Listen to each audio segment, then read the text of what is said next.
Ti stai appassionando alla penna stilografica, ma ti hanno detto che soltanto le penne costose scrivono bene e che deve esserci assolutamente il pennino in oro, e guai se non hanno il movimento a pistone e tante altre cose che non sono vere. Allora ho fatto queste 3 guide per capire nel 2023 il prezzo delle penne stilografiche. Con 30 euro che cosa mi compro, e in questo video con 50 euro che cosa posso portarmi a casa. E sarà vero che queste penne scrivono davvero bene come dice Marco Chiari? O se non l'hai visto, vai a vedere il video delle penne entro i 20 e i 30 euro. E poi ce ne sarà un altro, quello delle penne costose che arrivano fino a 100 euro. Tanta scelta, un'ampia scelta che in realtà la competizione sta proprio nella prima fascia di prezzo. Qui, in questa terra che potremmo definire un po' di mezzo, e cioè fra i 30, i 50 oppure 60 euro, ci si prepara la battaglia per quello che sarà poi il prossimo step, dove entrano in scena anche materiali più costosi, qualche confezione un pochettino più bella, ma non perdiamo tempo, andiamo subito a vedere quali sono queste penne. Allora ricomincio, ho spaccato il salvadanaio, ci sono 50 euro che voglio spendere per una penna stilografica. Ne troverò una bella? Ne troverò qualcuna? Ha voglia. Cominciamo con questa, la Twisby Eco, una delle penne stilografiche innanzitutto più belle a mio modo di vedere, anche ricca di contenuti, perché in questo caso il movimento è un movimento, come vedete, con il pistone, quindi l'inchiostro si carica direttamente nel fusto della penna, vuol dire averne tanto a disposizione, tanta scrittura, tanto divertimento. E poi c'è il pennino è un pennino di qualità. È vero che è montato su una penna stilografica che costa 30 euro circa, ma c'è molta qualità e lo vediamo anche in tanti dettagli. Spendo sì un po' di più, è vero, però comincio ad avere una clip, un fermaglio, una bella veretta con la scritta, delle resine di una qualità un po' superiore, anzi lasciatemelo dire decisamente superiore rispetto alle precedenti. Il mio cappuccio comincia ad avere il controcappuccio, che è importante per trattenere l'inchiostro in eccesso e comunque per tappare al meglio la mia penna stilografica. È anche tornita meglio in generale, si vede che c'è più attenzione. Che bello il pennino anche, ma vi ripeto, è un pennino di qualità. Eccola qua, e poi ovviamente il meccanismo per muoverlo, quindi ci sono più componenti e la penna certamente costa di più. In questo caso poi vale la pena ricordarlo, perché ci sono anche altre Twisby, abbiamo una confezione che ci mette a disposizione il silicone per andare ad ammorbidire la corsa del pistone e lo strumento per ovviamente aprire la penna con le istruzioni e un astuccio, eccolo qua, un astuccio rigido di plastica.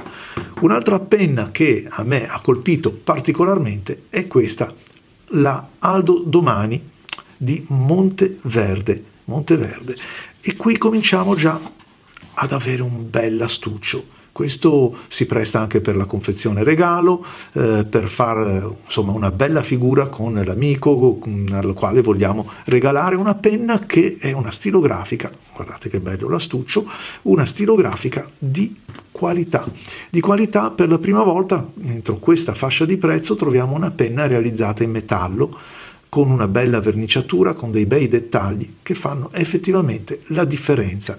Una penna che ha un pennino di tutto rilievo e scrive davvero bene, possiamo sceglierlo nelle gradazioni, ma soprattutto è una penna che si impugna bene, insomma fa la sua bella figura. Vado via la Aldo Domani e prendo che cosa? Questo bellissimo kit, il kit della Lamy Joy, un kit calligrafico che ci mette a disposizione la bellezza di, lasciatemelo aprire, la bellezza di 3 pennini da gustare nella calligrafia, quindi un'unica penna, la Lamy Joy, il suo cappuccio, una confezione di cartucce di cortesia, e qui possiamo davvero sperimentare la nostra scrittura. E vi ricordo che siamo ancora nella fascia del prezzo delle penne che mi richiedono una spesa di 40 euro. Non ho ancora toccato quelle da 50 euro. E come si fa a non nominare questa?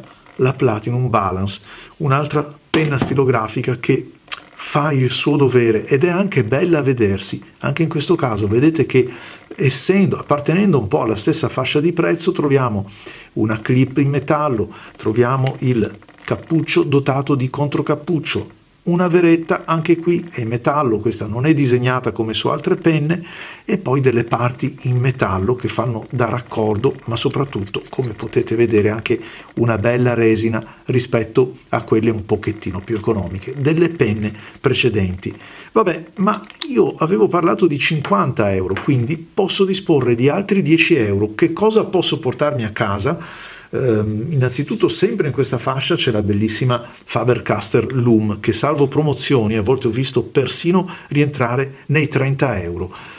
Troviamo penne sempre più belle, si alza il tiro e allora vedete come la confezione comincia a prendere una parte del prezzo che andremo a pagare. Una iconica Lilliput della Kaweco. Perché iconica? Perché è una delle penne più piccole, ce lo dice il nome stesso, Lilliput.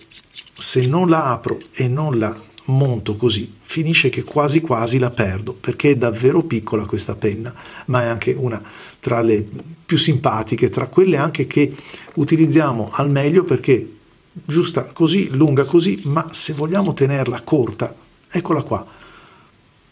Davvero una penna che ha fatto anche lei un po' la storia di Kaweco. Per esempio questa, giusto, la Monteverde ritma un'altra bella penna stilografica di sostanza in metallo, con il pennino a scelta anche con l'Omniflex. Insomma, la disponibilità e l'offerta si amplia molto e siamo ancora nell'ambito dei 50 euro, che ammetto non ha fatto pochi, ma non sono nemmeno i 300, i 500, i 1000 euro, per non dire di più, che alcune stilografiche richiedono.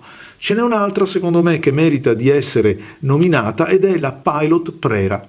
Questo è un pennino di estrema qualità, si dividono tra super quality oppure classici pilot, ma questa è anche dotata, al salire del prezzo, di che cosa? Di un converter che viene dato in dotazione e che anche questo ha il suo costo. E poi c'è un'altra cosa che la contraddistingue, che si può scegliere un pennino particolare su questo modello, cose che solitamente appartengono alle penne che hanno dei prezzi un pochettino più elevati. Anche su questa penna, come è facile notare, oltre a questi elementi in metallo, compare il controcappuccio, qualche adesivo, ma anche qui c'è una veretta. Come è facile intuire, insomma, c'è una sorta di cartello fra tutti i produttori per tenersi allineati col prezzo e con le prestazioni, anche se questi pennini orientali, giapponesi, thailandesi, come per esempio troveremo più avanti le Opus e altre penne del genere, offrono effettivamente qualcosina in più in termini di esperienza per le penne da basso prezzo. Già, perché forse vi sarete accorti che fino adesso non c'è alcuna italiana presente nelle nostre scelte, un vero peccato. Appartiene sempre a questa fascia di prezzo anche la Faber-Castell Loom, ma così come la Sailor Le Cool, la Platinum Balance che vi ho presentato prima.